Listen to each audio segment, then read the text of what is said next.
জয় শ্রীরাম। তো আমি আজকে যাচ্ছিলাম, আমার বাবার একটু শরীর খারাপ ছিল। বাবা বলল যে এক বস্তা পেঁয়াজ আছে, তা পেঁয়াজ কিনে নিয়ে আসতে। তো পেঁয়াজ একবারই মাপা ছিল। তো আমি আর আমার এক ভাই যাচ্ছিলাম। তো রাস্তায় যেতে যেতে দেখলাম যে সর্ষে মাড়াই করছিল সাইডে। তা আমি আমার ভাই যাচ্ছিলাম।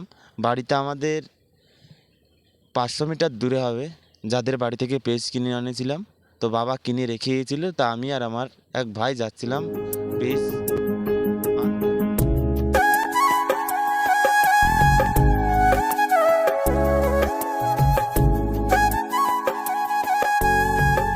বাড়ির সামনে চলে এসেছি। তো এখন পিএস বোধহয় বাস্তায় আছে, তা আমাদের মেপে নিতে হবে। তা ভাই সাইকেলটা রাখছে, রেখে এখন ও যাবে। আমিও সাইকেলটা রাখলাম রেখে এখন ওই দাঁড়িপাল্লা নামাচ্ছিলাম। যা আমাদের তো ডিজিটাল কাটা, তো এখন ডিজিটাল কাটায় পেজ মাপবো। আমাদের এভারেজ 30 কিলো ধরে, তারপর দিতে গেলে আর হয় না। সাধারণত 30 কিলোর কাটা ওটা।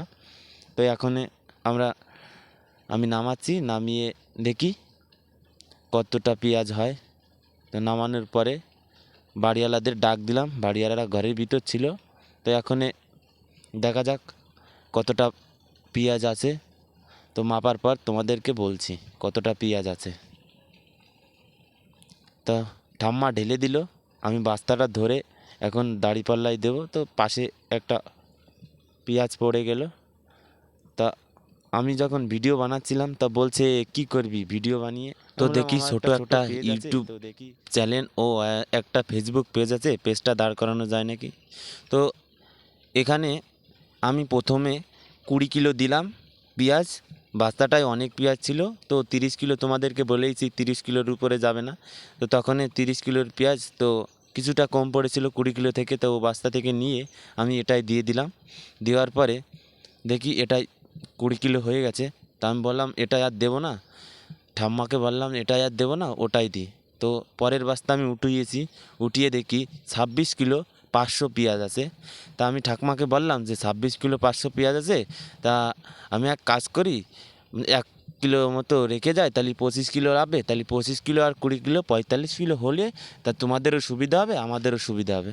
তা ঠাকুমারে বললাম, তো ঠিক আছে। ঠাকুমা বললো ঠিক আছে। তা আমার পেঁয়াজ মাপা এখনও হয়ে গেছে।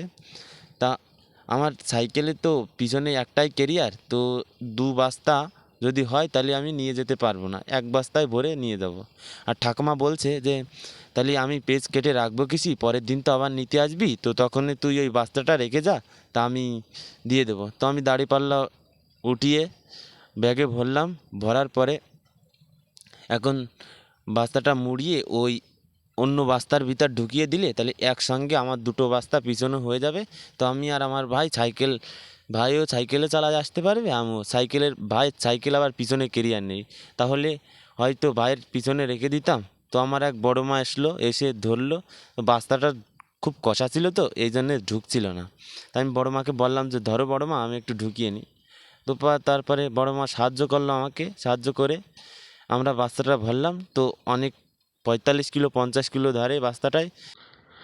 তো ঠাম্মাকে বললাম একটা দড়ি দাও, বস্তাটা বাঁধবো। তো ঠাম্মা একটা পাটের দড়ি দিয়েছে, তা দুজনে মিলে পাকাচ্ছে। আর পাকানো হয়ে গেছে আমার। তো এখন বস্তাটার মুখ বাঁধবো, বেঁধে সাইকেলে তুললে তো বাড়ির দিকে আসতে হবে।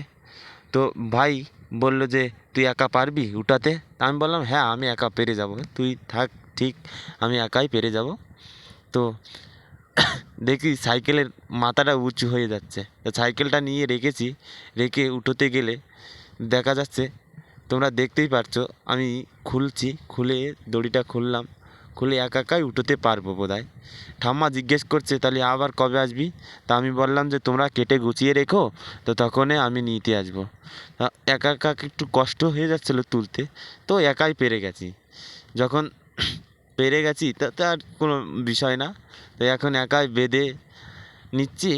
নেওয়ার সময় যখন টান দিয়েছি তখনই দেখা যাচ্ছে আমার সামনের চাকাটা একটু উলা হয়ে যাচ্ছে। তা বড় মা আবার বলছে যে একা একা পারবি তো, উঠতে যাচ্ছে উপরে। না হ্যাঁ ঠাম্মা পেরে যাব। তো এবারে বান্দা কমপ্লিট।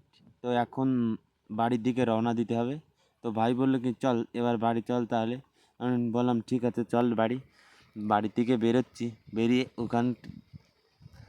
ওখানে ও সাইকেল নেবে, নিয়ে দুজনে বাড়ির দিকে আসবো। আসার সময়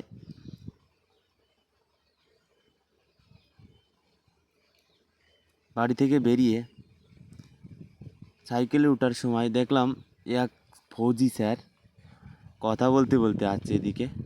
তো আসার সময়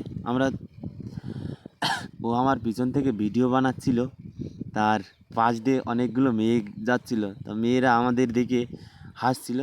তো ওটা কোনো বিষয় না, তার কারণ হাসবে, লোকে অনেক কিছুই বলবে, তা ও দেখলে কোনো কিছুই হবে না। তোমার নিজের পেট তোমার নিজেকেই চালাতে হবে, এটাই বাস্তব। তো আজকের ব্লগটা এই পর্যন্তই। ভালো থাকো, সুস্থ থাকো, জয় শ্রীরাম।